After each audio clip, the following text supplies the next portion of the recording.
Vinheta, fachada do STF. Imagem se abre para as laterais. De volta com direto do plenário e direto as imagens do Supremo Tribunal Federal geradas pela TV Justiça do plenário do STF, com os ministros adentrando ao plenário, indo aos respectivos lugares para o início da sessão plenária da tarde desta quinta-feira, ao vivo, direto do plenário. Imagem aberta, vista dos ministros. Os ministros tomam assento. Também imagem de alguns servidores.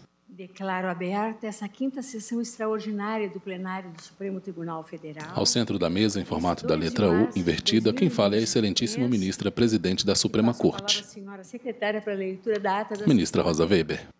Ata da quarta sessão ordinária do plenário do Supremo Tribunal Federal, realizada em 1º de março de 2023. Imagem aberta, de pé à esquerda da ministra presidente, quem fala é Carmen Lídia Oliveira de Souza, secretária-chefe do plenário.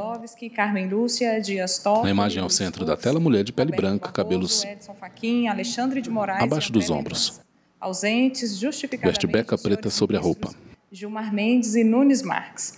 Vice-procuradora-geral da República, doutora Lindora Maria Araújo. Abriu-se a sessão às 17h06, sendo lida e aprovada a ata da sessão anterior. Senhora ministra, senhores ministros, alguma observação? Na imagem aberta, ministros à direita e à esquerda da mesa. E chamo para a continuidade de à direita da ministra presidente tem a presença do Ministério Público. 240, procedente de São Paulo. Quem fala é a ministra Rosa Weber, presidente do Supremo Tribunal Federal. Edson Fachin. Ontem ouvimos o relatório. Na imagem, mulher de pele branca, cabelos loiros curtos acima dos ombros. Veste roupa preta e usa toga preta sobre os ombros. Usa colar de pérolas. Continuidade ao julgamento, passo a palavra ao ministro Fachin. Senhora presidente, cumprimento Vossa Excelência. Cumprimento também a senhora ministra Carmen Lúcia. Na pauta HC 208.240, Francisco Cícero dos Santos Júnior contra STF. Virtual. Cumprimento as senhoras e senhores advogados aqui presentes. Cumprimento o professor Paulo Gustavo Gurné Branco, vice-procurador-geral eleitoral, e nessa sessão representando o Ministério Público, cujo trabalho profissional e acadêmico é um exemplo sobre a incidência dos direitos humanos e fundamentais nas relações públicas e privadas. E, portanto, Edson Fachin, ministro do STF. Sua senhoria, senhora presidente, cumprimento também os servidores desta casa. Refirmo inicialmente as sustentações orais, parabenizando as sustentações orais da impetração, da defensoria e dos advogados e advogadas que compareceram a essa tribuna. E, como que num preâmbulo, gostaria de lembrar, me peço licença para fazê-lo, que no julgamento do habeas corpus 154-248, que tratou da contextualização da injúria racial como crime de racismo, e iniciei meu voto com a afirmação de que há racismo no Brasil. Tratou-se ali de mais uma oportunidade em que o Supremo Tribunal Federal, desde mais substancialmente o Supremo, à luz do que pronunciou na arguição de descumprimento de preceito fundamental 186, veio e tem contribuído para enfrentar uma estrutura social engendrada no racismo. Estrutura essa que segue se reproduzindo como uma poderosa tecnologia para promover as hierarquias de humanidades. E hoje, ao iniciar esse julgamento, senhoras ministras e senhores ministros, senhoras e senhores advogados, aqui estamos novamente, em razão desse percurso e também deste fenômeno, para avaliarmos a situação presente neste habeas corpus, e inclusive na sua forma mais aguda, vale dizer, o racismo promovido pelo Estado, por aparato que deve proteger e não discriminar. Enfim, pelo próprio sistema de justiça criminal. Por isso, saúdo as sustentações orais que suscitaram ser essencial para a democracia que constitui a base do Estado de Direito no Brasil se manter em pé, há que se enfrentar este fenômeno em todas as suas formas, inclusive nesta, que é uma das formas mais agudas, sob pena de, não sendo feito, com toda a razão que se diz da tribuna, a própria democracia tombaria. Por isso, à guisa de preâmbulo, estou anotando e saudando as sustentações orais, que nesses tempos de chamado ao revigoramento democrático, os direitos fundamentais, em especial os que cuidam do programa antidiscriminatório, esse chamado possui relevo central. A reconstrução para a hipótese destes autos se iniciou na tarde de ontem, na composição executada nas vozes da Defensoria pela Impetração. Na pauta habeas corpus número 208.240, Francisco Cícero dos Santos Júnior contra STF. Mas de arranjos corajosos e tom grave de esperança. Da boa esperança, título da canção de Emicida, que anos passados esteve em meu gabinete com outros artistas para discutirmos temas de direitos autorais, e a partir daí passei, nas poucas horas vagas, mas também de conhecer o tom triste e esperançoso da boa esperança, como diz ele, e chamando à luz... Julgamento de habeas corpus que pede-se aplicação do princípio da insignificância em processo sobre tráfico de drogas. E fazer das vozes que aqui ainda ecoam, dos 6 de ontem, dos milhões de hoje, um repertório de igualdade. Dito isso, à guisa de cumprimentar as sustentações, senhora presidente, senhoras ministras e senhores ministros, inicio o voto que trago a este habeas corpus 208-240. Principio lembrando que a Constituição da República Federativa do Brasil protege a intimidade e a privacidade como direitos individuais. Essa proteção é comando expresso do inciso 10 do artigo 5º. Também na Constituição da República Federativa do Brasil, prevê-se como objetivo que fundamenta a República a construção de uma sociedade justa, plural e solidária, sem preconceitos de origem, raça, sexo, cor, idade ou quaisquer outras formas de discriminação. Incisos 1º e 4º do artigo 3º da Constituição. E a Constituição, como sabemos, é norma vinculante e não uma enunciação programática.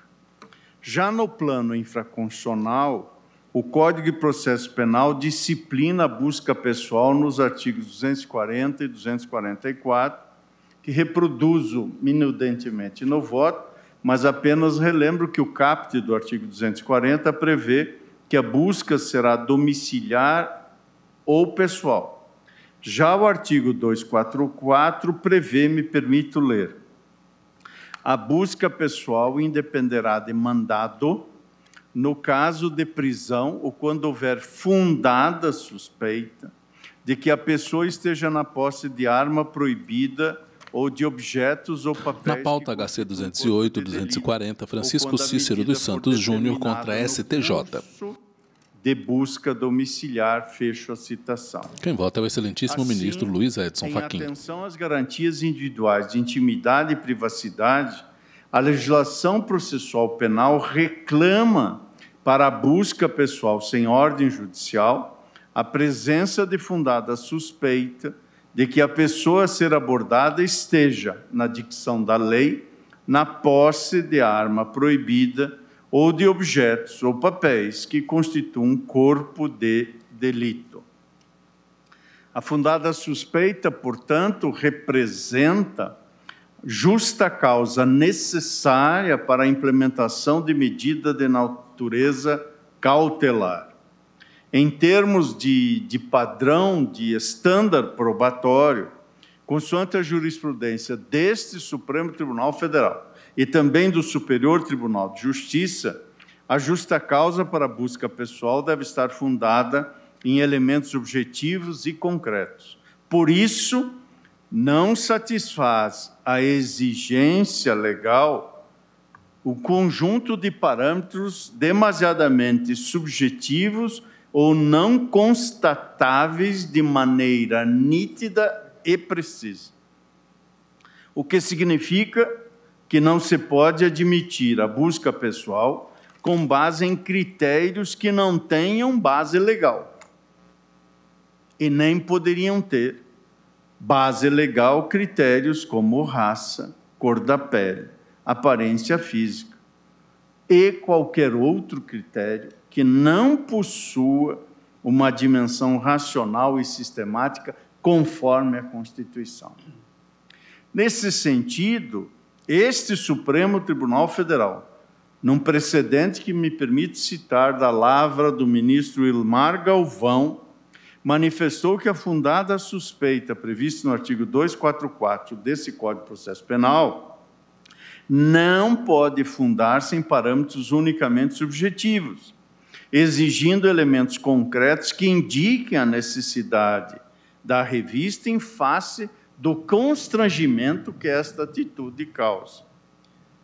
Aqui se assentou no julgamento que estou a citar, que é do habeas corpus 81.305, julgado perante a primeira turma deste tribunal em 13 de novembro de 2001, que a fundada suspeita prevista no artigo 244 do Código de Processo Penal não pode fundar-se em parâmetros unicamente subjetivos.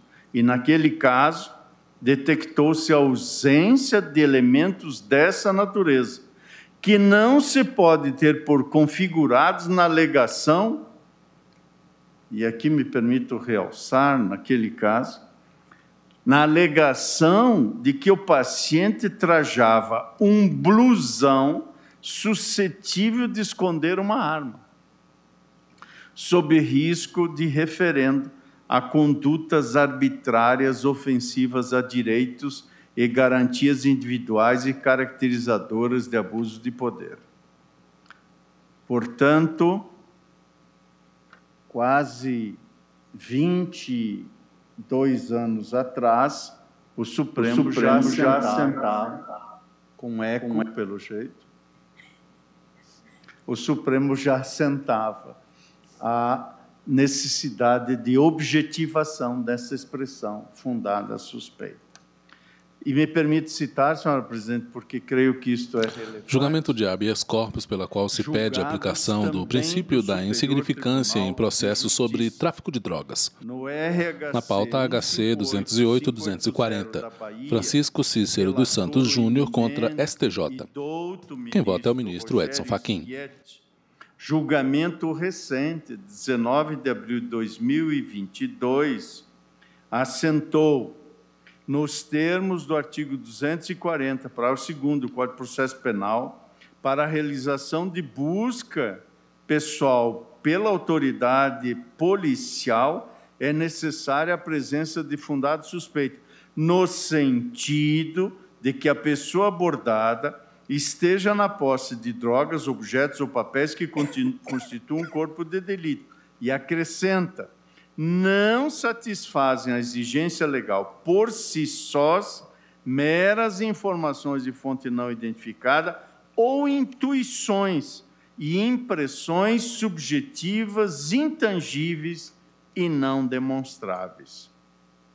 Apoiadas, diz o ministro Schietti, exclusivamente no tirocínio policial. E acrescentava: ante a ausência de descrição concreta e precisa, pautada em elementos objetivos, a classificação subjetiva de determinada atitude ou aparência como suspeita, ou de certa reação ou expressão corporal como nervosa não preenche o estándar probatório de fundada suspeita exigido pelo artigo 244 do Código de Processo Penal.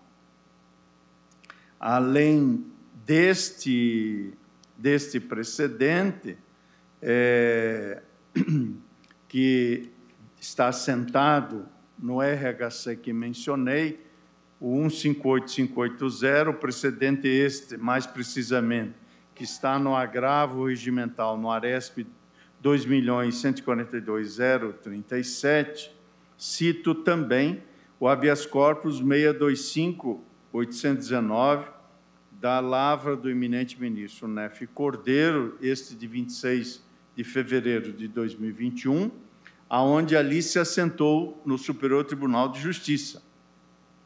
Considera-se ilícita a revista pessoal realizada sem a existência da necessária justa causa para a efetivação da medida invasiva, bem como a prova derivada da busca pessoal.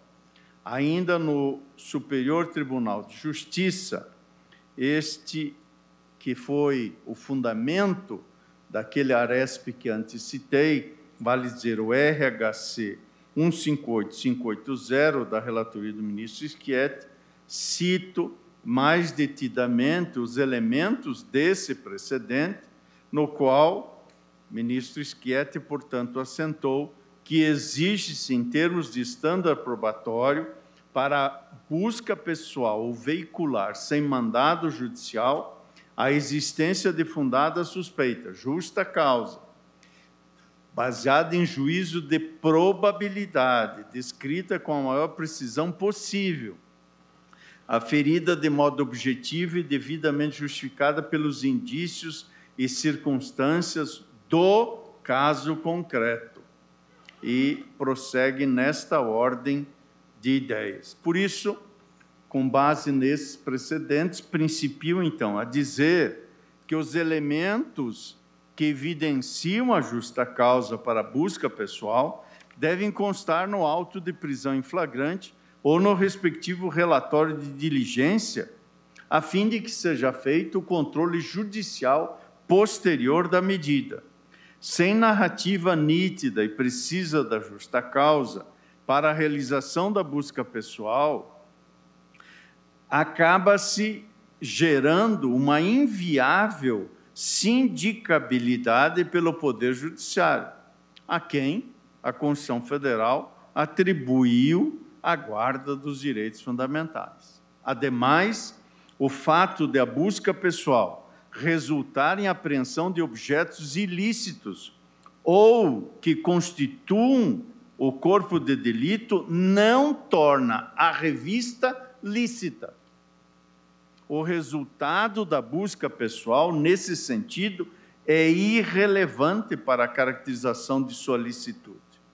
O necessário para conferir legitimidade à busca pessoal é a existência de justa causa anteriormente à realização da medida, ainda que esta resulte infrutífera. A necessidade de controle judicial posterior e de justa causa prévia à realização de medida de natureza cautelar, independentemente de ordem judicial, já foram a necessidade de controle e a justa causa prévia já foram reconhecidas pelo plenário desta Corte, em sede de repercussão geral, no recurso ordinário 603/616, da relatoria do eminente ministro Gilmar Mendes, por este mesmo Tribunal Pleno, julgamento de 5 de novembro de 2015. Ali se assentou que, muito embora o flagrante delito legitime o ingresso forçado em casa sem determinação judicial, a medida deve ser controlada judicialmente. E, portanto, trata-se de situação distinta, mas análoga a ratio decidendi, com o caso que estamos a examinar, assentou Sua Excelência o relator naquele recurso ordinário 603.616. A entrada forçada em domicílio sem uma justificativa prévia conforme o direito, portanto, a justificativa de ser objetiva, racional, prévia e conforme o direito, se assim não for, é arbitrária, assentou o ministro Gilmar Mendes. E acrescentou: não será a constatação de situação de flagrância posterior ao ingresso que justificará a medida. Os agentes estatais devem demonstrar que havia elementos mínimos a caracterizar fundadas razões para a medida. Portanto, me permito aduzir que, nada obstante esse julgado tenha como referência a busca domiciliar, entendo que as preocupações expostas, sobretudo pelo relator, ministro Gilmar Mendes, quanto à necessidade de controle judicial e de justificativa prévia da medida, aplicam-se, em geral, à sistemática da busca pessoal. E ainda, com relação à justa causa na busca pessoal, independentemente de mandado judicial, registro que essa está condicionada pelo texto legal ao fato de que a pessoa esteja na posse de arma proibida ou de objetos ou papéis que constituam um corpo de delito. Trata-se, portanto, de uma justa causa vinculada a uma fundada suspeita em elementos anteriores de que a pessoa esteja na posse de arma ou de objetos ou papéis que constituam o corpo de delito. A propósito, vem à tona esta expressão corpo de delito, que é ela mesma objeto da doutrina clássica do direito penal, tido o corpo de delito como um conjunto de elementos sensíveis deixados pelo fato criminoso. A definição clássica de João Mendes Júnior, no seu Processo Criminal Brasileiro. Corpo, diz este clássico do processo criminal, é toda a substância formada por elementos sensíveis, ou, melhor, de partes elementares dispostas e conjuntas. Elementos sensíveis são aqueles princípios produtores que podem afetar os sentidos, isto é, que podem ser percebidos pela vista, pelo ouvido, pelo ato, ou pelo gosto ou pelo olfato. São também chamados físicos ou materiais, não só por sua natureza, como porque constituem a força física ou resultam do movimento da força física. Ora, escreveu João Mendes Júnior, ora, não há delito sem que um movimento da força física que o causa e sem um resultado desse movimento. Quer esse movimento, quer esse resultado, se resolvem em elementos que podem ser percebidos pelos sentidos, elementos que, dispostos e conjuntos, constituem o fato criminoso e o dano causado. A observação e a recomposição desses elementos sensíveis do fato criminoso, eis o que se pode chamar e formar o corpo de delito, nas palavras deste clássico do processo criminal. Portanto, o corpo de delito abrange ao menos 3 elementos, como foram sistematizados por Rogério Lauria Tucci, que tem obra específica sobre corpo de delito no direito processual penal, e também por Guilherme de Souza Nucci, no seu Manual do Processo Penal. Abrange pelo menos 3 grandes horizontes. Em primeiro lugar, o que se denomina de corpus criminis, vale dizer pessoa ou coisa sobre o que recai a conduta criminosa. Por exemplo, o corpo no caso de homicídio, os documentos da falsificação, objeto subtraído no caso de furto. Em segundo lugar, o corpus instrumentorum, o que significa... Na pauta HC 208-240, Francisco Cícero dos Santos Júnior contra a STJ. A arma, no caso de homicídio, os apetrechos, no caso de falsificação, o veículo, para caso de um crime de tráfico de entorpecentes, na modalidade transportar. E, em terceiro lugar, o corpus probatorium, o que significa vestígios materiais deixados no local que auxiliam a reconstrução do fato criminoso, manchas de sangue nos crimes de homicídio e lesão corporal, cadeados danificados no caso de furto. Acresço que, a par da justa causa de que a pessoa esteja na posse de arma proibida ou de objetos que constituam o corpo de delito, necessária a caracterização da urgência para a realização da busca pessoal sem mandado judicial. O requisito da urgência é importante e imprescindível para o fim de assegurar a excepcionalidade da medida e evitar buscas pessoais aleatórias com escopo vexatório. Sem urgência, elemento indispensável para a implementação de medidas cautelares, a diligência inequivocamente será ilícita. Sobre o requisito da urgência, o professor Guilherme de Souza Nucci destaca: a busca pessoal dispensa mandado judicial em determinadas situações diante da urgência que a situação requer. Se uma pessoa suspeita de trazer consigo a arma utilizada para a prática de um crime está passando diante de um policial, seria impossível que ele conseguisse a tempo um mandado para efetivar a diligência e a revista.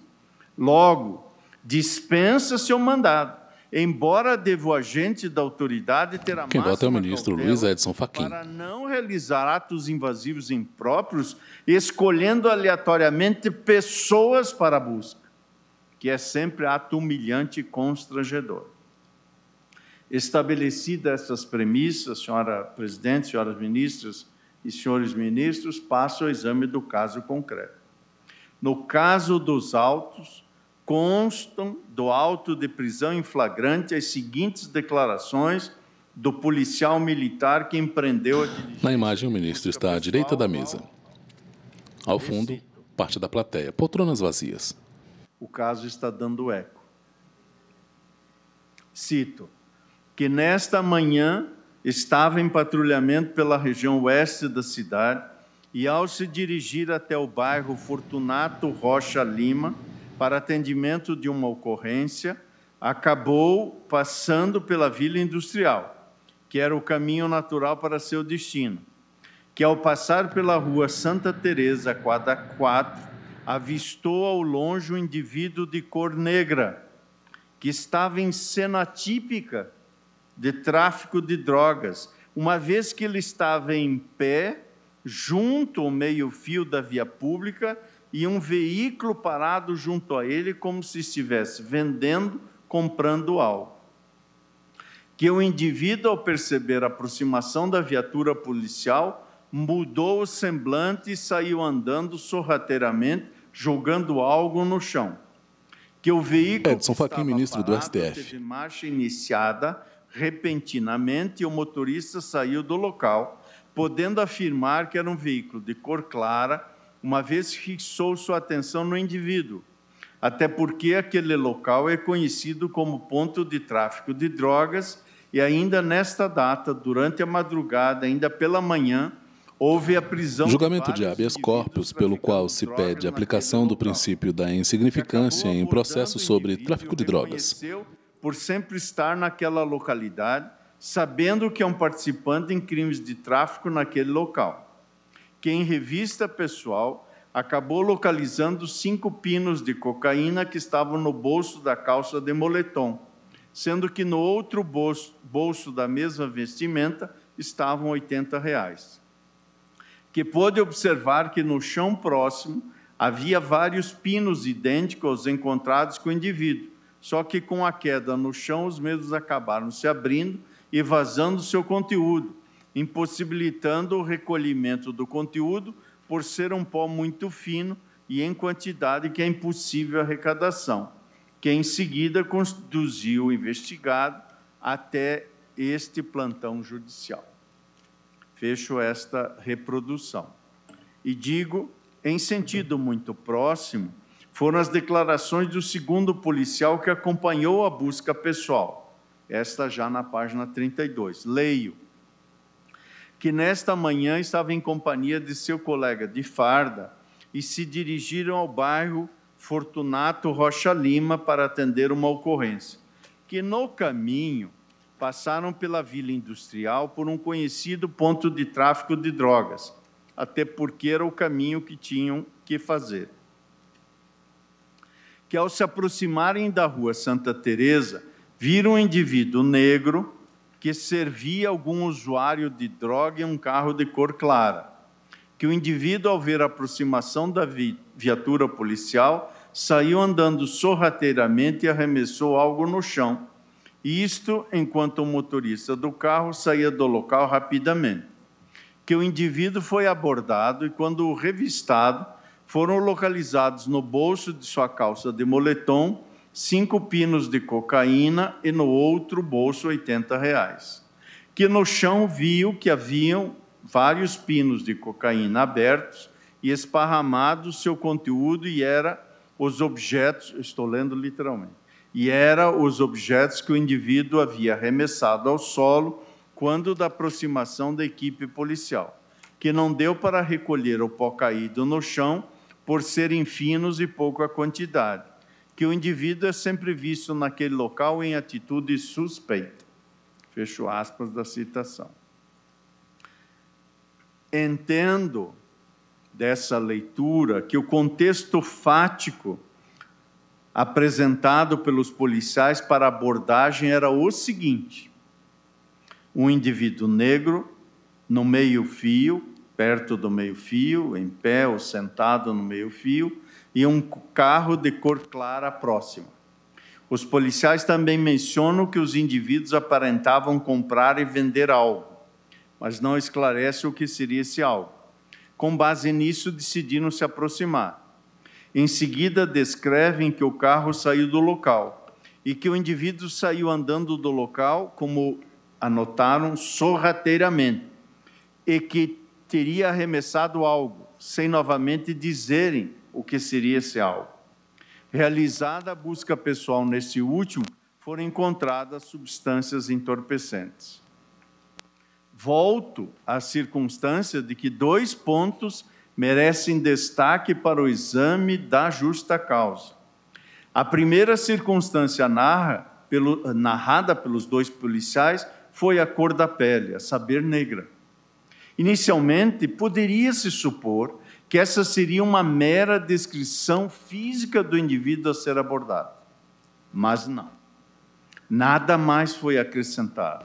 Não se menciona, por exemplo, altura, alto, baixo, composição corporal ou qualquer outra característica.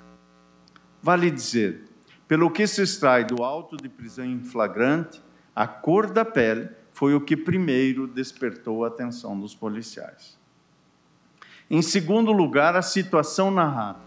Um indivíduo sentado no meio-fio, enfim, ao lado do meio-fio, e um carro próximo, não revela por si só nem uma coisa, nem outra, justa causa para abordagem. É certo que os policiais mencionam que a cena parecia mercancia de algo. Contudo, esse fato é uma mera suspeição, sem nenhum outro elemento objetivo e concreto, tanto que não souberam esclarecer qual seria o objeto de compra e venda. Acrescentam que os policiais estavam a uma certa distância da cena, uma vez que a identificação do indivíduo como alguém, entre aspas, conhecido, fecha aspas, por ele, somente se deu após a abordagem.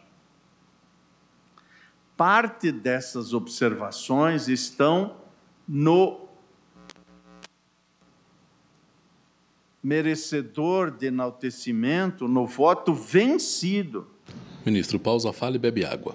Do ilustre ministro Sebastião Reis Júnior, no Superior Tribunal de Justiça.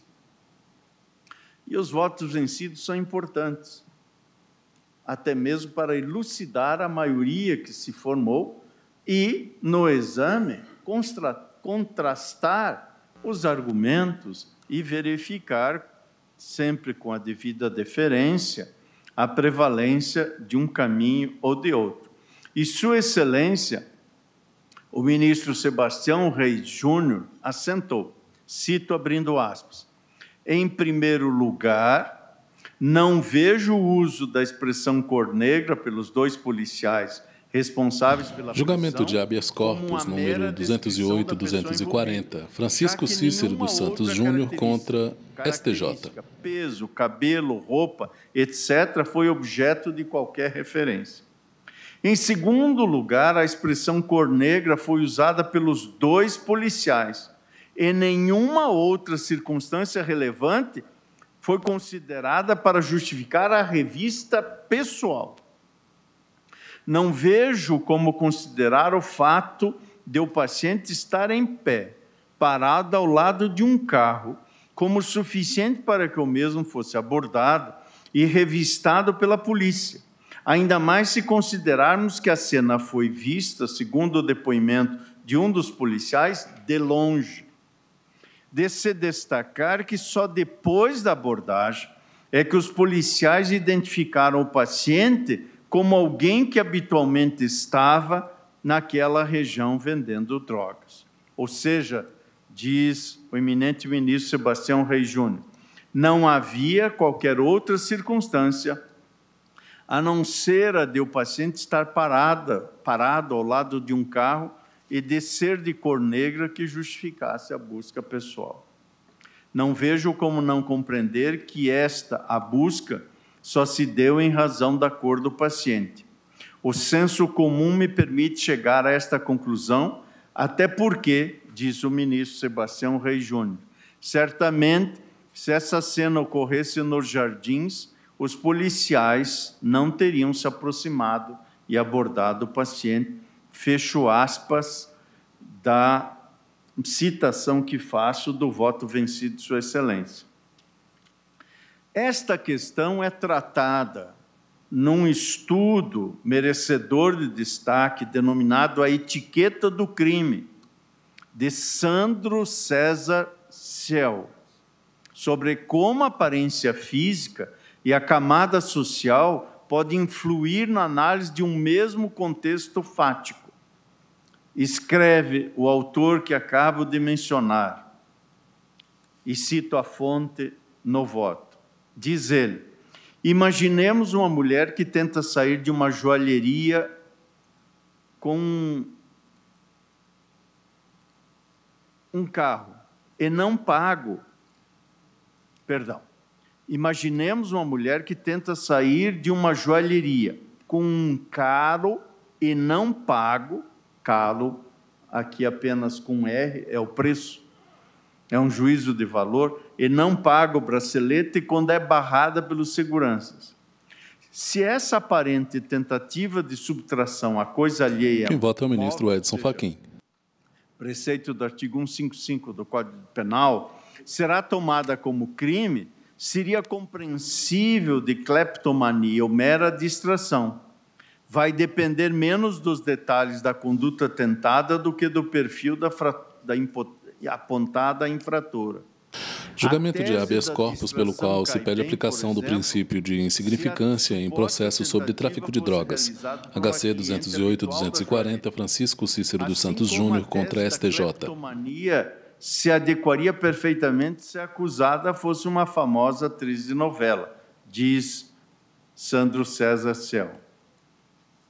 Já para uma empregada da loja, a única tese, ele cita entre aspas, compatível com a realidade das coisas, é a de tentativa de furto puro e simples.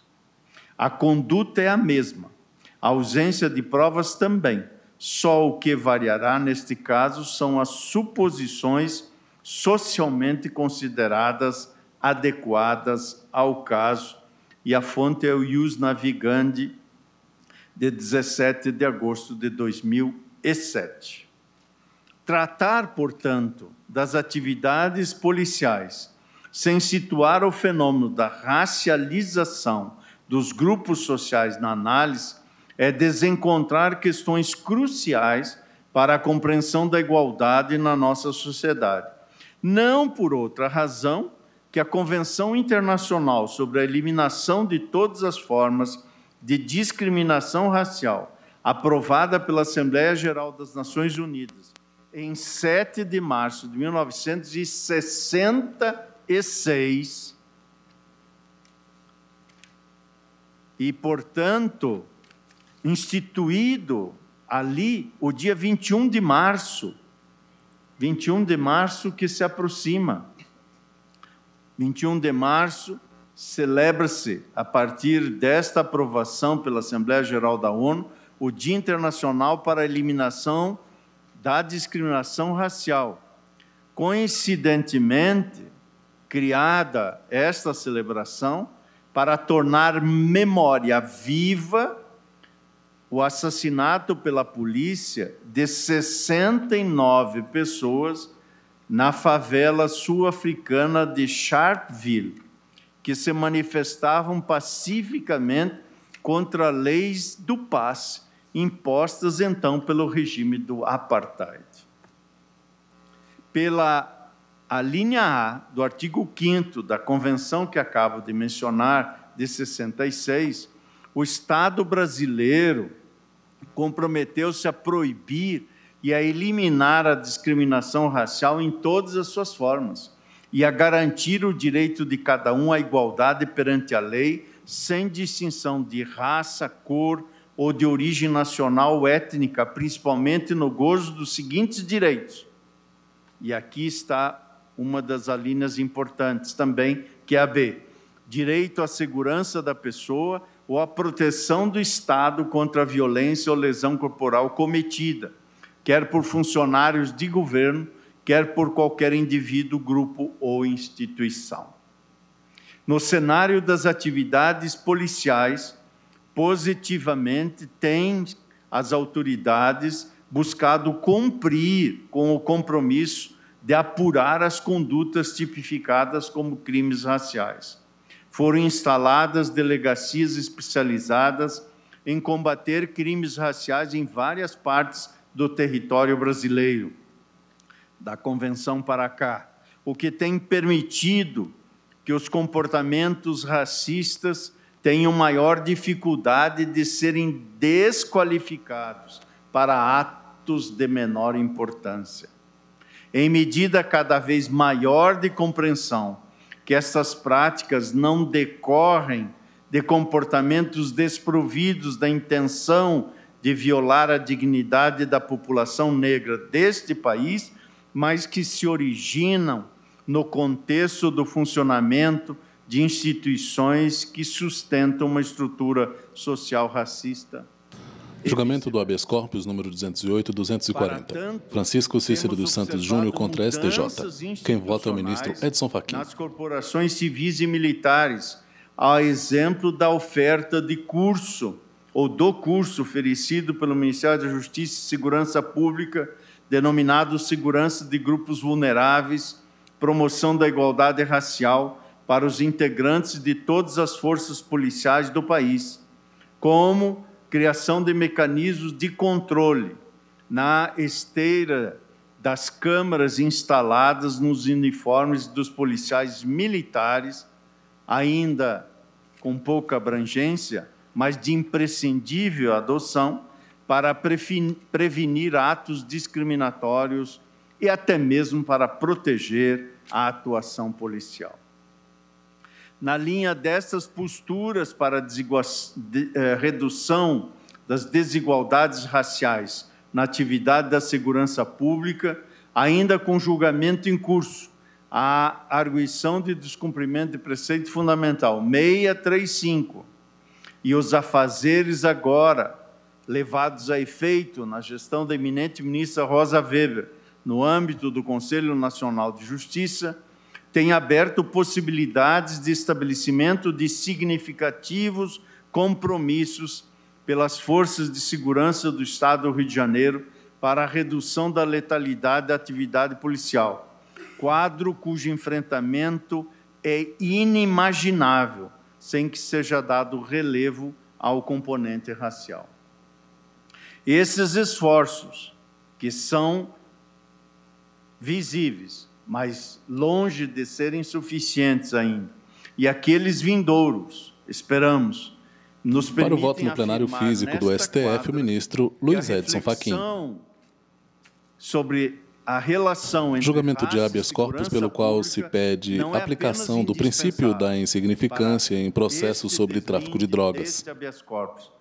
Mas também para evidenciar que não se visa demonizar instituições policiais sabidamente também afetadas pela estrutura racista para a qual funciona. Não passa desapercebido que as mortes de policiais, por exemplo, também possuem recorte racial.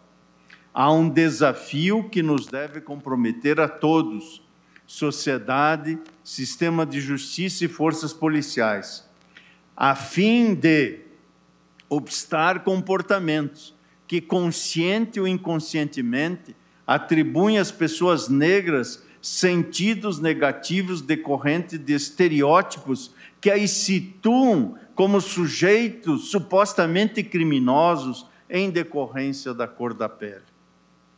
Não há crime e nem pode haver castigo pela cor da pele. Isso seria retomar as assombrosas afirmações lombrosianas abrasileiradas por Raimundo Nina Rodrigues, Edson Fachin, ministro do STF. As raças humanas e a responsabilidade penal no Brasil. Apesar de me parecer ainda haver entulhos desse passado perverso, mesmo que nos distanciemos daquele período há quase um século. O sistema de justiça julgamento de habeas corpus pelo qual se aplica o princípio da insignificância em processos sobre tráfico de drogas. Aos corpos negros sentidos sociais negativos. HC 208-240, Francisco Cícero dos Santos Júnior contra STJ. Como é o caso, inequivocamente, do encarceramento em massa. Relator é o ministro Dias Toffoli. Em particular pelos crimes de traficância, decorrente em enorme medida do que estamos aqui a tratar. É preciso fazer o registro de que o elemento raça acaba sendo, nesse contexto perverso, utilizado para a distinção dos sujeitos vítimas da letalidade das atividades policiais. É passada a hora de o senso comum que impera ainda, de que pessoas negras são naturalmente voltadas para a criminalidade, para que, quando menos, e desde logo, esse contexto seja traduzido pelo Poder Judiciário como uma histórica e sistemática violação de direitos que tem sido normalizada pelas instituições de justiça a partir da legitimação de procedimentos que estariam a serviço da guerra do bem contra o mal. Isto, obviamente, entre aspas. Especialmente aquela travada na rua, em que os corpos negros são representados, graças às tecnologias do racismo, como suspeitos de provocarem o desassossego desta ordem normalizada como estabelecida. A discricionariedade policial para o acesso ao corpo das pessoas, espectro mais sensível da intimidade, requer filtragens, entre elas a forma como estes corpos são significados no tempo presente, no contexto de uma sociedade que trava uma luta contra o racismo estrutural e institucional. Conforme mostra o extenso estudo da Universidade de São Carlos, de 2020, da UFSCar, denominado Policiamento e Relações Raciais, estudo comparado sobre formas contemporâneas de controle do crime, tendo as atividades policiais de 4 unidades da Federação como objeto de pesquisa, São Paulo, Rio Grande do Sul, aqui no Distrito Federal e Minas Gerais, revelando nesse último estado, em Minas, quanto às prisões em flagrante, cerca de 350 mil por ano, há uma relação de 2,28 pessoas negras presas em flagrante para cada pessoa branca. Isto apurado em 2013, com tendência de alta, dado que evidencia subir para 2,61 em 2018. Essa desigualdade, segundo a tendência apresentada anteriormente, se agrava na capital Belo Horizonte. A diferença entre negros e não negros aumenta de 3,74 vezes no início da série, até atingir escandalosas 4,33 vezes em 2018. Também na pesquisa Negro Trauma, Racismo e Abordagem Policial no Rio de Janeiro, de Silvia Ramos, em coautoria de 2022, se vê a mostra de que há uma desproporcionalidade acentuada entre abordagens a pessoas negras em relação às pessoas brancas. Outro estudo que vale a pena ser colacionado é aquele que avaliou mais de 4.000 sentenças proferidas em processos instaurados para processar pessoas pelo crime de tráfico de drogas. Estou citando a fonte Agência Pública 2017. E constatou que pessoas negras com quantidades de drogas inferiores àquelas apreendidas com pessoas brancas, as pessoas negras são consideradas traficantes, enquanto as pessoas brancas com quantidade maior são autuadas como usuárias. O perfilhamento racial da atividade policial, no conceito oferecido pela Comissão Interamericana de Direitos Humanos, como uma tática adotada por supostas razões de segurança e proteção pública. Tática, diz a Comissão Interamericana, motivada por estereótipos baseados em raça, cor, etnia, idioma, descendência, religião, nacionalidade, local de nascimento ou a combinação desses fatores. Essa ordem de ideias compromete as tarefas assumidas pelo Brasil segundo os normativos internacionais, pela Constituição Federal e pelas leis brasileiras para a eliminação da discriminação racial. A atividade de seleção pelo policial do suspeito foi objeto de estudos empíricos, como o de Gilvan Silva, 2009, Jeová Barros, 2006, Rodrigo Suassuna, 2008, Ramalho Neto, 2012, Jorge Pires, 2010, Lívia Terra, 2010, Lívio Sansone, 2002 e Carlos Martins Jesus, 2014, que trataram dos processos de filtragem racial para a abordagem do sujeito. Adiciono ainda que, segundo a Recomendação Geral 31 de 2005 do Comitê para a Eliminação Racial, órgão responsável pela execução da Convenção Internacional sobre a Eliminação de todas as formas de discriminação racial, sobre a prevenção da discriminação racial na administração e funcionamento de justiça criminal, assentou-se o seguinte, cito literalmente, o perfilamento racial praticado por agentes policiais tem consequências de longo alcance em todos os níveis da administração do sistema de justiça, especialmente no sistema de justiça criminal. O perfilamento racial pode levar à criminalização excessiva de certas categorias de pessoas protegidas pela Convenção. B, o reforço de associações estereotipadas enganosas entre crime e etnia e o cultivo de práticas operacionais abusivas. C, taxa de encarceramento, taxas desproporcionais de grupos protegidos pela Convenção.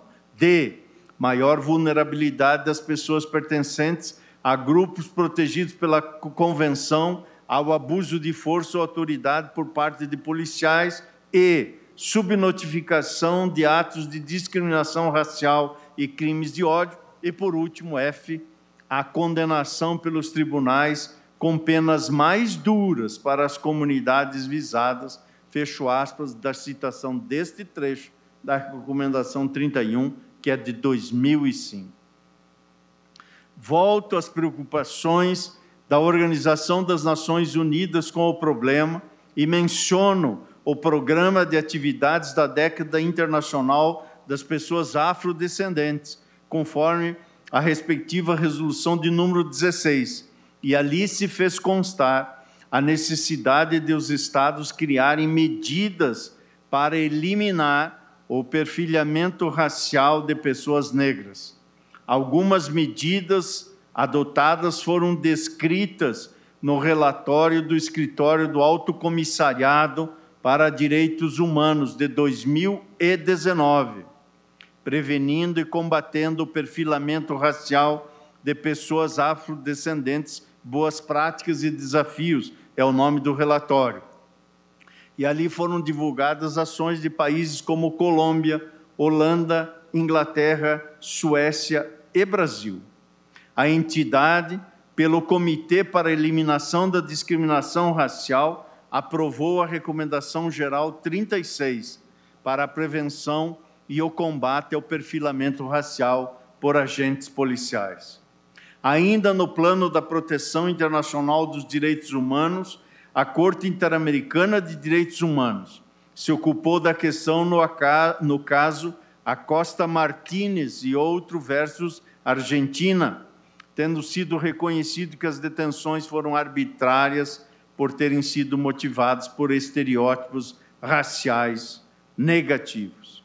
Para a integração com esses movimentos antidiscriminatórios.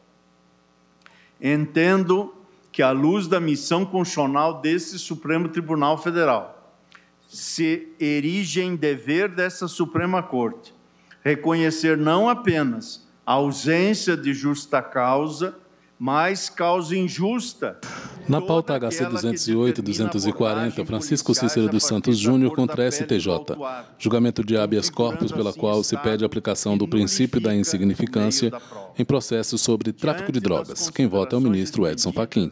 Senhoras ministras e senhores ministros, entendo que a situação apresentada não revela a existência de elementos concretos a caracterizar fundada a razão exigida para a busca pessoal sem ordem judicial. Assim, reconheço, no caso, a nulidade da busca pessoal realizada pelos policiais militares, a qual resultou na apreensão dos itens descritos no auto de exibição e apreensão, documento 2, página 48 dos autos, e também de todos os demais elementos de informações e provas colhidas em juízo, porque decorreram de apreensão ilegal, em violação ao previsto na Constituição Federal. Com efeito, as provas derivadas da prova ilícita restam imprestáveis, em razão do que a doutrina denomina de teoria dos frutos da árvore envenenada, que é a tradução da literatura jurídica para o parágrafo 1º do artigo 157 do Código de Processo Penal.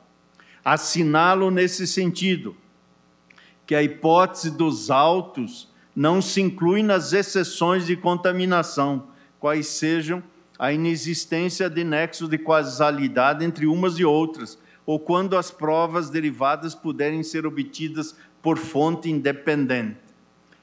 Por outro lado, por não haver outros elementos de provas íntegros a amparar a persecutio crimes, vale dizer, o próprio processo penal, contra o ora paciente, o trancamento imediato da ação penal é medida imperativa.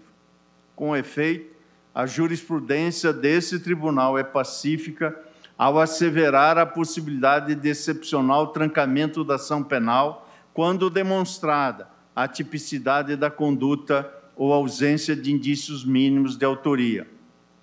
E faço aqui uma citação para louvar a memória do ministro Teori Zavascki, relator do habeas corpus 124.711, julgado perante a segunda turma em 16 de dezembro de 2014. É o que ocorre no caso concreto.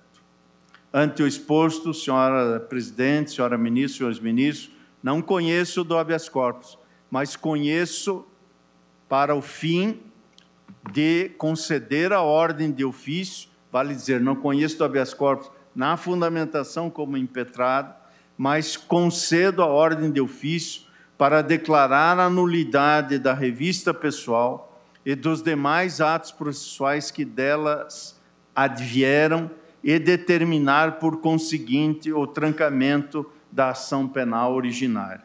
Por fim, com o escopo de coibir o perfilamento racial em buscas policiais e por caber ao papel judiciário a assumir o seu papel constitucional nessa tarefa, proponho, como final desse julgamento, que se esteie nas seguintes diretrizes. Primeira, a busca pessoal, independente de mandado judicial, deve estar fundada em elementos concretos e objetivos de que a pessoa esteja na posse de arma proibida ou de objetos ou papéis que constituam um corpo de delito, não sendo lícita a realização da medida com base na raça, cor da pele ou aparência física. Segunda, a busca pessoal sem mandado judicial reclama urgência, para a qual não se possa aguardar uma ordem judicial. Terceiro, os requisitos para a busca pessoal devem estar presentes anteriormente à realização do ato e devem ser justificados pelo executor da medida para o ulterior controle do Poder Judiciário. Quem vota é o ministro Edson Fachin. Ainda que se trata de habeas corpus, senhoras ministras, senhores ministros, senhora presidente, não me parece que esta fixação seja estranha em matéria de writ ou de impetração. Estou aqui seguindo o exemplo do eminente ministro Alexandre de Moraes, no habeas corpus 176-473, julgado em 27 de abril de 2020. E, por isso, em sendo esta a compreensão majoritária desse tribunal, voto no sentido de que se comunique com urgência e pelo meio mais expedito ao juiz da causa, a quem incumbirá o imediato implemento desta decisão. Comunique-se também o Tribunal de Justiça do Estado de São Paulo e o Superior Tribunal de Justiça, encaminhando-lhes cópia da presente decisão, se assim for a compreensão majoritária do colegiado, para a devida ciência. É como voto, presidente. Muito obrigada, ministro Fachin.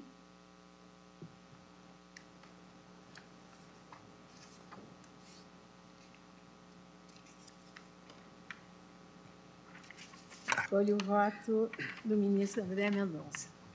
Ministra Rosa Weber, presidente do STF. Talvez passemos um pouquinho, ministro presidente. Acho que... Vamos dar continuidade, então. Vossa Excelência está com a palavra. Senhora presidente, minha saudação a Vossa Excelência, minha saudação à eminente ministra Carmen Lúcia, também de modo muito especial ao eminente ministro relator, a quem antecipadamente cumprimento pela substancial... Ponta direita da mesa, ao lado do ministro Alexandre de Moraes, quem vota é o ministro André Mendonça. Para a discussão, e especialmente em relação à tese que foi abordada por Sua Excelência na construção do voto. Em alguma medida se buscou sintetizar nas suas conclusões. Também demais ministros... Na imagem, o ministro está ao centro da imagem. Em segundo plano, alguns livros judiciários. Parte da plateia, poltronas vazias. Pelas sustentações orais ontem trazidas por Suas Excelências, por Suas Senhorias. E me permita, senhora presidente, eminentes pares, iniciar, logicamente, valendo-me de todo o relato já trazido pelo ministro Edson Fachin, destacar a importância de toda a discussão que envolve a questão do perfilamento racial, que é essa atitude generalizada de, em alguma medida ou em muita medida, se estereotipar um determinado grupo social como criminoso ou como praticante de determinadas condutas. Isso, sem dúvida nenhuma, é inaceitável, e não apenas, mas de modo, hoje, específico, em relação aos nossos irmãos e brasileiros de afrodescendência. Então, meu reconhecimento em relação à importância do tema e também a não aceitação desse tipo de conduta na atividade policial como a caracterizadora ou a motivadora da sua ação na atuação da segurança pública. Dito isso, eu vou iniciar a fundamentação do meu voto, ao menos nessa abordagem oral que ora faço, pelos pedidos subsidiários, em especial a questão do princípio da insignificância e quanto ao pedido de desclassificação do crime de tráfico de drogas. No que tange ao princípio da insignificância, através do habeas corpus de número 84.412, relatado pelo eminente ministro Celso de Mello, o Supremo Tribunal Federal estabeleceu ali 4 balizas essenciais para a sua caracterização. São elas a mínima ofensividade, nenhuma periculosidade social, reduzidíssimo grau de reprovabilidade do comportamento e a inexpressividade da lesão jurídica provocada. Com efeito, reiterada jurisprudência... Na pauta HC 208-240, Francisco Cícero dos Santos Júnior contra STJ. Quem vota é o ministro André Mendonça. ...dos ilícitos de tráfico de drogas. Eu cito, a título de exemplo, habeas corpus 217.765, julgado agora em setembro, sob a relatoria da ministra Carmen Lúcia, tráfico de drogas, diz a ementa, pequena quantidade, princípio da insignificância e inaplicabilidade.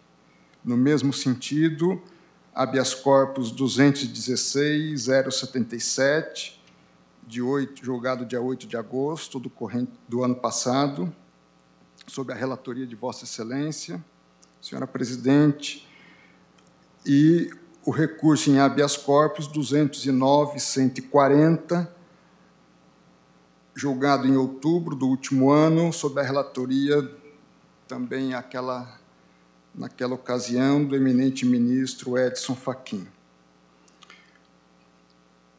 Por essas razões, eu deixo de aplicar o princípio da insignificância no caso concreto. Trago outros arrazoados, mas me centro de forma fundamental nesse ponto. Quanto ao pedido... André Mendonça, ministro do STF. Eu ressalto que esse pedido não passou pelo crivo do STJ e cito julgados em habeas corpus também desse Supremo Tribunal Federal, de que, nessa circunstância, haveria supressão da instância, o que não justificaria, portanto, a desclassificação. Ressalto ainda que o artigo 28, parágrafo 2º da Lei 11.343, de 2006, diz o seguinte: para determinar se a droga destinava-se a consumo pessoal, o juiz atenderá à natureza e à quantidade da substância apreendida. E prossegue o dispositivo, não apenas a isso, ao local e às condições em que se desenvolveu a ação, às circunstâncias sociais e pessoais, bem como à conduta e aos antecedentes do agente.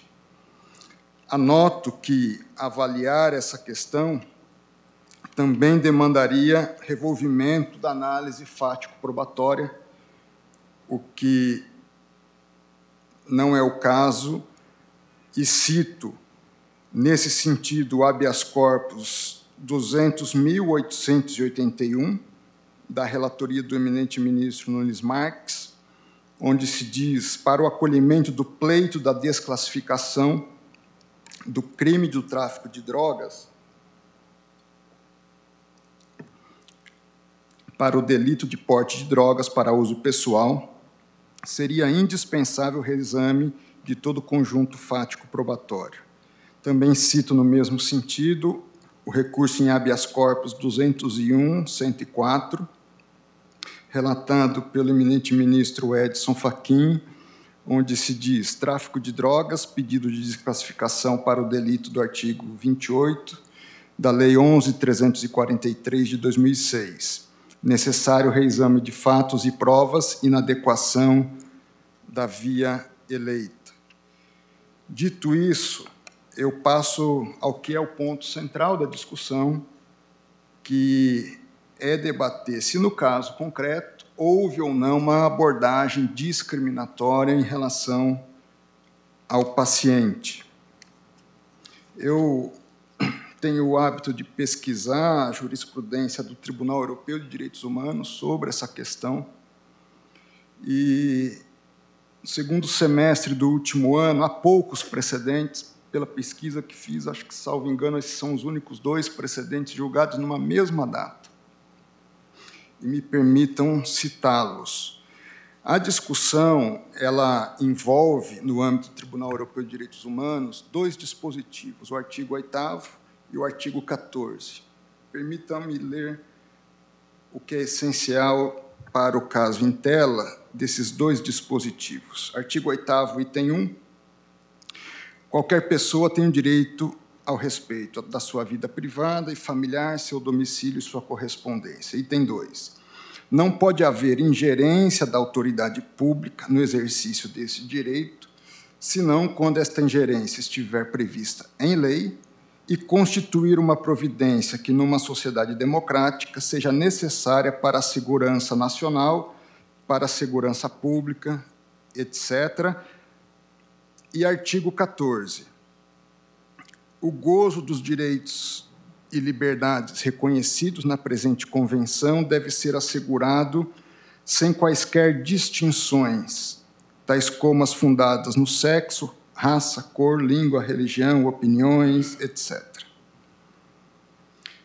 O primeiro desses casos envolve a Alemanha, o caso Bazu, uma breve descrição narrativa fática, descrevendo o fato que é relativo a esse caso. O senhor Bazu, um cidadão alemão de origem indiana, estava num trem com sua filha, acabava de atravessar a fronteira entre a República Tcheca e a Alemanha. Então, há uma abordagem policial e dizem os autos que o senhor Bazu era a única pessoa, não apenas no seu vagão, mas em todos os vagões, que tinha, eu vou usar a expressão em inglês, dos autos, dark skin color. Então, eu imagino todos os alemães claros e o senhor Bazu com a sua filha. E, pelo que consta dos autos, o senhor Bazu indaga as autoridades. Porque os senhores estão pedindo a minha documentação. E eles justificam. É uma escolha aleatória. O senhor Bazu ingressa, então, com uma ação perante o Tribunal Administrativo de Dresden. Sua ação é rejeitada, apela para o Tribunal Administrativo correspondente, rejeitada, vai à Suprema Corte, ao Tribunal Constitucional alemão, alegando violação aos direitos à proteção judicial efetiva, de autodeterminação na esfera da informação, de liberdade de movimento e de proibição de discriminação. A Corte Constitucional não acolhe também o seu pedido, então a questão é levada à Corte Europeia, que entende pela violação dos dispositivos que eu li há pouco. O outro caso envolve o senhor Mohamed e a Espanha. Esse caso aconteceu em Barcelona. Segundo consta do processo, da decisão, o senhor Mohamed estava com um outro amigo, no dia 29 de maio de 2013, numa rua em Barcelona, ambos de origem paquistanesa. E, passadas 16 horas da tarde, Segundo consta, ele teria, em relação aos policiais, tido uma atitude, diz aqui, riu, e usou gírias desrespeitosas em relação aos policiais. Então, os policiais o abordam e ele diz, por quê? Porque eu sou negro? De jeito nenhum. Eu me recuso a me identificar. O que vocês vão fazer? Então, esses policiais o conduzem à delegacia.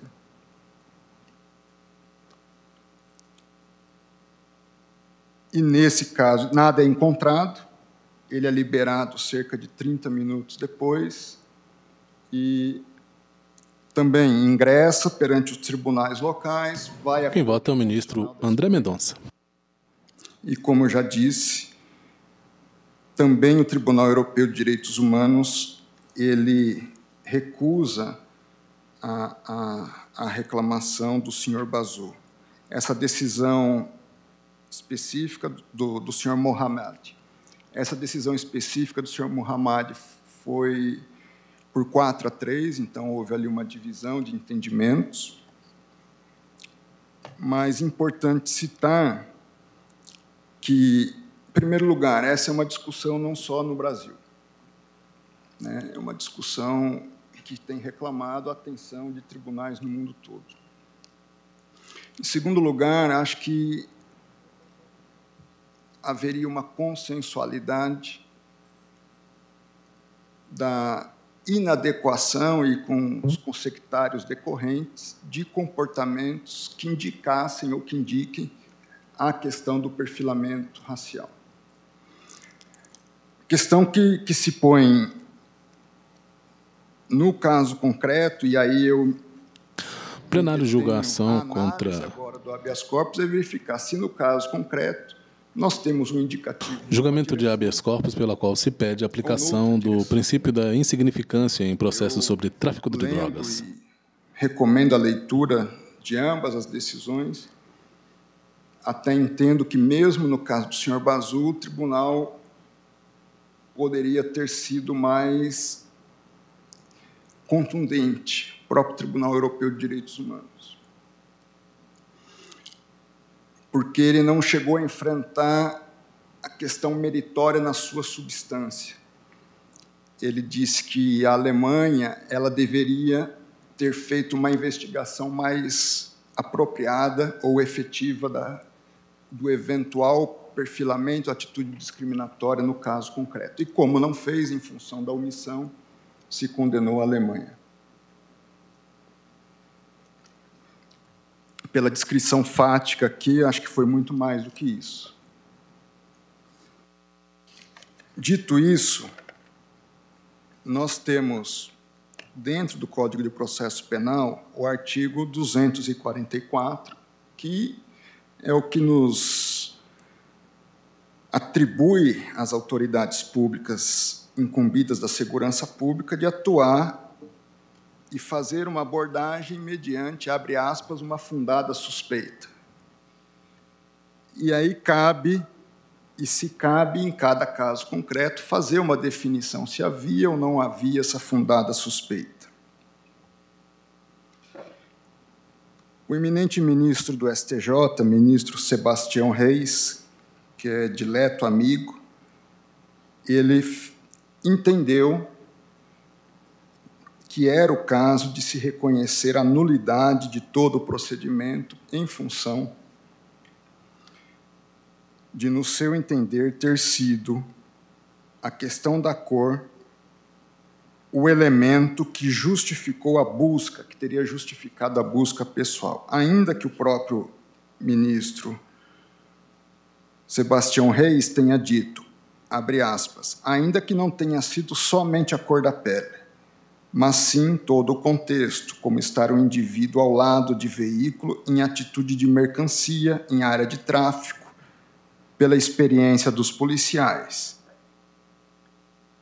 Porém, ao seu ver, a cor da pele foi o fator que primeiramente despertou a atenção do agente de segurança pública, o que não pode ser admitido.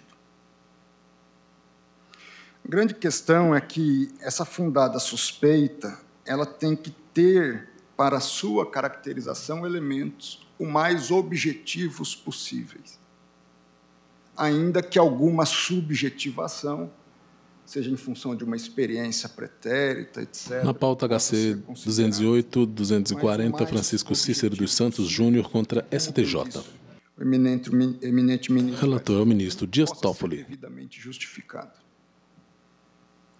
No caso concreto, o agente policial que realizou a prisão do paciente diz, e aqui eu abro aspas, que ao passar pela rua Santa Teresa, quadra 4, avistou ao longe um indivíduo de cor negra que estava em cena típica de tráfico de drogas, uma vez que ele estava em pé junto ao meio-fio na via pública e um veículo estava parado junto a ele, como se estivesse vendendo / comprando algo, que o indivíduo, ao perceber a aproximação da viatura policial, mudou o semblante, saiu andando sorrateiramente, jogando algo no chão, que o veículo que estava parado teve marcha iniciada repentinamente e o motorista saiu do local, podendo afirmar que era um veículo de cor clara, uma vez que fixou sua atenção no indivíduo.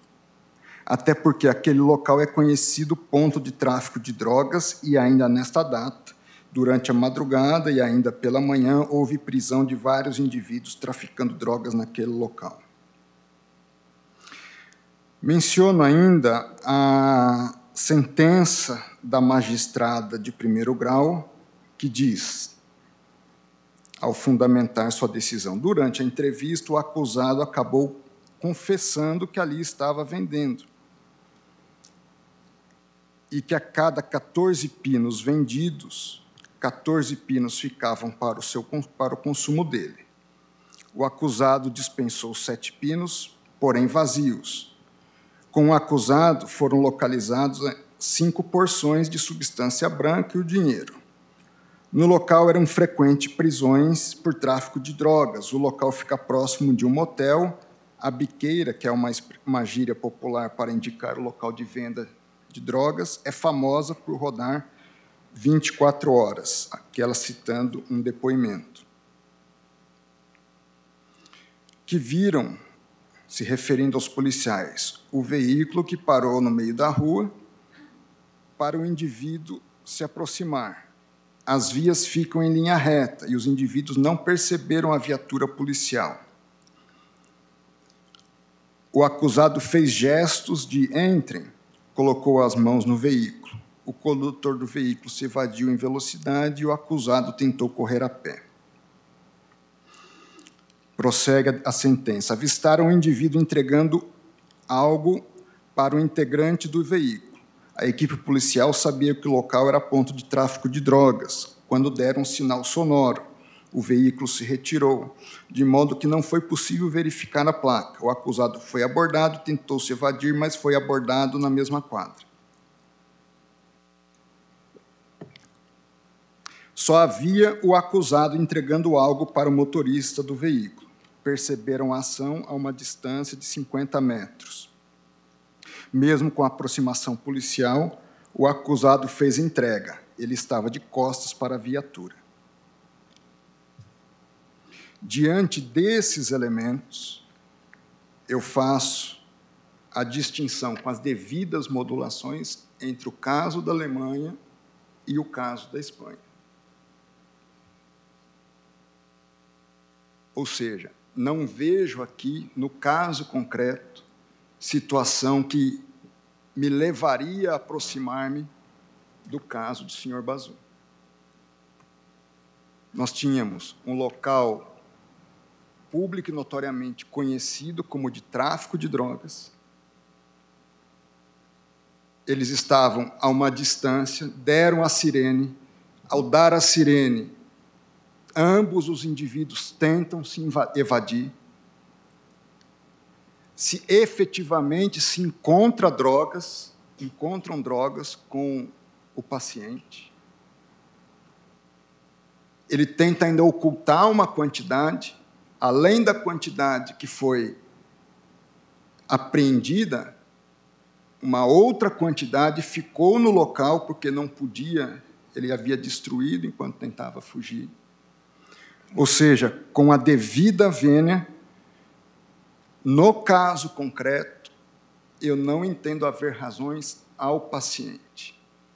Eu estou aberto e me coloco à disposição dos eminentes pares se nós formos construir uma tese.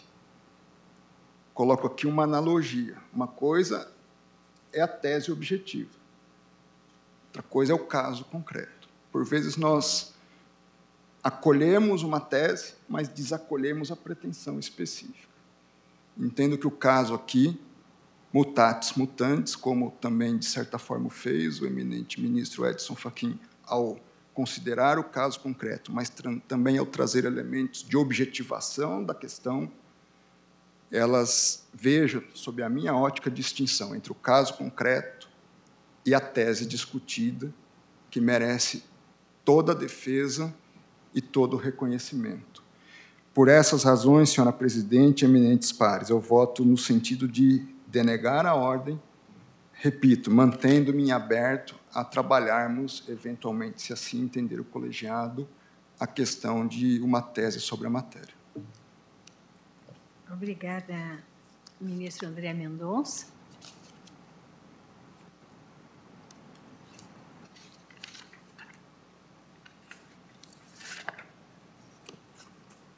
Estou me questionando, o assunto realmente é tão importante, né? Ministra Rosa Weber, presidente do STF. Tanto relevo que eu fico a me perguntar se não seria o caso de nós fazermos um intervalo regimental e não dar continuidade, talvez, de uma forma mais aligerada ao tema. Então, Presidente, eu tenho algumas audiências já marcadas no intervalo. Por isso estou... Pediria licença a Vossa Excelência para manifestar a opinião no sentido que nós devemos fazer o intervalo. Reitero o ministro Ricardo Lewandowski. Nós pessoas no intervalo. Sem a menor dúvida, e o amparo é regimental. Eu apenas imaginei, se fosse um tema sem... porque eu tinha imaginado tipo 16h30, porque nós estamos como evento, né, sobre o Seminário de Direito Internacional do Trabalho, e não gostaria de forma alguma de prejudicar o andamento dos nossos julgamentos, que são a nossa atividade principal e mais importante, não há a menor dúvida. Mas eu entendo que este tema, de fato, merece um debate, né, tamanha a sua relevância, e, então, suspendo a sessão pelo tempo regimental. Presidente, só para esclarecer, eu interveio o ministro André Mendonça. Pelo não conhecimento do habeas corpus, porque entendo que o habeas impetrar... Quem fala é o ministro Edson Fachin. ...como um substitutivo de recurso em habeas corpus.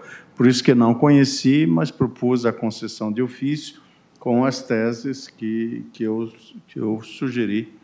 E estou vendo que da parte do ministro... Julgamento de habeas corpus pelo qual se pede a aplicação do princípio da insignificância em processos sobre tráfico de drogas. O ministro André denega a ordem, mas se propõe ao debate da tese. A gente está aberto à deliberação sobre a tese, eminente relator.